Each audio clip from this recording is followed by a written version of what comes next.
Hello दोस्तों, प्रभु यीशु आपको प्यार करते हैं। आज का जो वचन है मैं आपके लिए पढ़ूंगा। इसलिए मैं तुमसे कहता हूँ कि मनुष्य का सब प्रकार का पाप और निंदा क्षमा की जाएगी, परंतु पवित्र आत्मा की निंदा क्षमा ना की जाएगी। महाप्रभु यीशु मसीह ने एक गूंगी और एक बहरी दुष्ट आत्मा को निकाला था। वचन कहता है कि जब वो दुष्ट आत्मा निकाल दी गई तो बोलने और सुनने लगा था। जब शास्त्रियों ने, फरसियों ने, सदूकियों ने ये इस चमत्कार को देखा तो यीशु मसीह के विषय वो बोलने लगे कि ये बालजबूल दुष्ट आत्मा की सरदार की सहायता से दुष्ट आत्मा को निकालता है। तब यीशु मसीह ने उन्हें लौट के जवाब दिया कि जिस राज्य में फूट होती है वो राज्य कैसे स्थिर रह सकता है, और जिस घर में फूट होती है वो घर कैसे बना रहेगा। और प्रभु यीशु मसीह ने फिर आगे बोला, अगर शैतान ही शैतान को निकाले तो वो अपने राज्य का विरोधी हो गया, तो उसका राज्य कैसे स्थिर बना रहेगा। अगर मैं दुष्ट आत्मा की सरदार की सहायता से दुष्ट आत्मा को निकालता हूँ तो तुम्हारे वंश किसकी सहायता से निकलते हैं, इसलिए वही तुम्हारा न्याय करेंगे। अर्थात आज मैं पवित्र आत्मा की सहायता से, परमेश्वर के अभिषेक से और परमेश्वर की आत्मा से दुष्ट आत्मा को निकाल रहा हूँ, और परमेश्वर के अनुग्रह से आज तुमको मैं वचन सुना रहा हूँ। एक दिन तुम्हारे बच्चे, तुम्हारे वंश जो मेरी सहायता से निकलते हैं वो एक दिन तुम्हारा न्याय करेंगे, क्योंकि मेरे वचन को, मेरे कलाम को, मेरी बातों को पढ़ेंगे और वो तुम्हें दोषी ठहराएंगे। वो बताएंगे हमारे पूर्वजों ने जो विरोध किया था वो गलत किया था। जैसे हमारे जो पूर्वज थे, बहुत से लोगों को यीशु का वचन उनके पास पहुँचाया गया, लेकिन उन लोगों ने विरोध किया, और आज हम यीशु के नाम पर विश्वास करते हैं और हम उन्हें दोषी ठहराते हैं कि प्रभु के वचन का और प्रभु के लोगों का उन्होंने जो विरोध किया वो गलत किया। वैसे यहाँ यीशु मसीह बोल रहे हैं वही तुम्हें दोषी ठहराएंगे। तुम्हारे वंश जो किसकी सहायता से निकलते हैं वही तुम्हें दोषी ठहराएंगे। और आगे हम पढ़ते हैं कि प्रभु यीशु मसीह ने साफ साफ कह दिया कि जो कोई भी पवित्र आत्मा की निंदा करेगा, उसके विरोध में कोई बात बोलेगा, उसका यह अपराध उसका क्षमा नहीं किया जाएगा, ना इस लोक में ना परलोक में। प्रभु की स्तुति हो। तो यहाँ एक सवाल आता है कि आखिर किस प्रकार से पवित्र आत्मा की निंदा कोई व्यक्ति करता है। हम पढ़ते हैं कि यीशु मसीह जो चमत्कार कर रहे थे पवित्र आत्मा के अभिषेक से, अनॉइंटिंग से, वो भर कर चमत्कार कर रहे थे, बहुत से बड़े बड़े कार्यों को वो कर रहे थे। हम पढ़ते हैं कि पवित्र आत्मा उन पे आके ठहरा था कबूतर के रूप में। हम मत्ती 3 में इसे पढ़ सकते हैं। पवित्र आत्मा के द्वारा ही सारे कार्य उनके जीवन में हो रहे थे। लेकिन सदूकी फरीसी उस पवित्र आत्मा को जो यीशु मसीह के अंदर थी, उस आत्मा को दुष्ट आत्मा बोल रहे थे।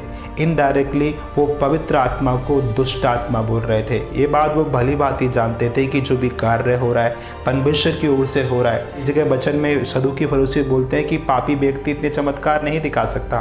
तो ये सदूकी फरीसी अपने हृदय की गहराई में इस बात को जानते थे कि यीशु जो चमत्कार कर रहे हैं वो परमेश्वर की ओर से है, और ये परमेश्वर ही ये सब कुछ कर सकते हैं। लेकिन वो यीशु से जलते थे, वो ईर्ष्या रखते थे। इस कारण वो अपनी कड़वाहट निकालने के लिए, वो यीशु मसीह की ग्लोरी को, उनकी महिमा को ख़त्म करने के लिए, अपनी भड़ास निकालने के लिए, वो लोगों के सामने यीशु को बदनाम करने के लिए अनाप शनाप बातें बोलते थे। वो बोलते थे कि यीशु के अंदर दुष्ट आत्मा है, जिससे लोग यीशु मसीह की बात ना मान के सदूकी फरीसियों की बात माने। तो वैसे ही बहुत बार हमारे जीवन में भी होता है, जब कोई प्रभु का सेवक प्रभु की आत्मा से प्रेरणा पाकर कोई वचन बोलता है या कोई कार्य कर रहा होता है, हम भी प्रभु के सेवक को एकदम से बोल देते हैं कि उस सेवक में दुष्ट आत्मा है। तो पहली बात तो हम में कि कोई व्यक्ति नहीं जानता कि उधर दुष्ट आत्मा काम कर रहा है या प्रभु का आत्मा काम कर रहा है। और एक जगह वचन कहता है किसी बात का पहले से ही न्याय मत करो। न्याय करने का हमारा काम नहीं है, प्रभु की स्तुति हो। लेकिन हम खुद से ही लोगों का न्याय करने लगते हैं, खुद से ही हम लोगों के ऊपर जजमेंट की घोषणा करने लगते हैं। इस प्रकार क्या होता है, बहुत बार हम पवित्र आत्मा की निंदा कर देते हैं, और वचन कहता है कि ये निंदा और ये वाली पाप हमारा कभी भी क्षमा नहीं किया जाएगा। तो मेरे प्यारे बहन भाइयों, आपको चौकन्ना रहना है।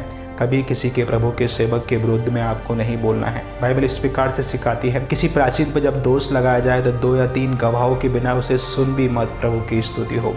परमेश्वर अपने सेवकों को, अपने वसताओं को प्रेम करते हैं। वो उसकी आंखों की पुतली हैं जो दिन रात उसके राज्य की बढ़ती के लिए वो कार्य करते रहते हैं, परिश्रम करते रहते हैं। उसके लोगों के लिए दिन रात वो आंसू बहाते रहते हैं।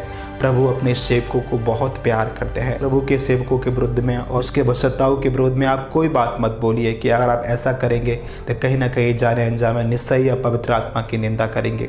कहीं ऐसा ना हो जो दंड की घोषणा प्रभु यीशु मसीह ने सदूकी फरीसियों के ऊपर करी, वही दंड आपके ऊपर भी आ जाए। कहीं आप भी अनंत जीवन से अपना हाथ ना धो बैठें, तो आपको हमेशा चौकन्ना रहना है। आप कुछ कर सकते हो, आपको कोई बात किसी के जीवन के प्रति गलत नज़र आ रही है और आपको लग रहा है कि उसका सेवक का जीवन सही नहीं है, तो आप प्रभु से प्रार्थना कर सकते हो कि परमेश्वर उस भाई को राह दिखाइए, उस सेवक को राह दिखाइए प्रभु।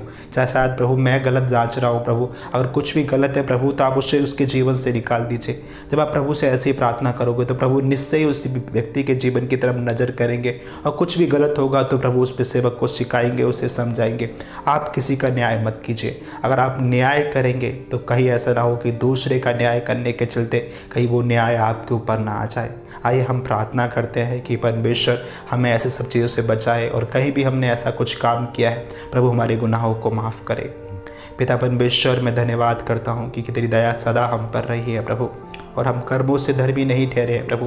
तेरी दया ही हमें सदा धर्मी ठहराती है पिता।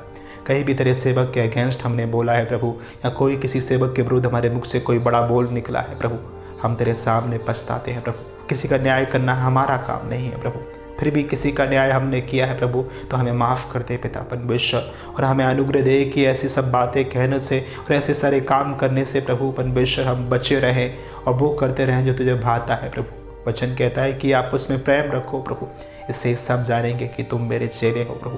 प्रभु हमें ऐसा अनुग्रह दे कि प्यार जो सारे अपराधों को ढाँप देता है, उसी प्यार से तू हमें भर दे प्रभु। कोई कपट, ईर्ष्या, किसी के प्रति बदले की भावना हमारे दिल में, हमारे मन में ना रहे प्रभु।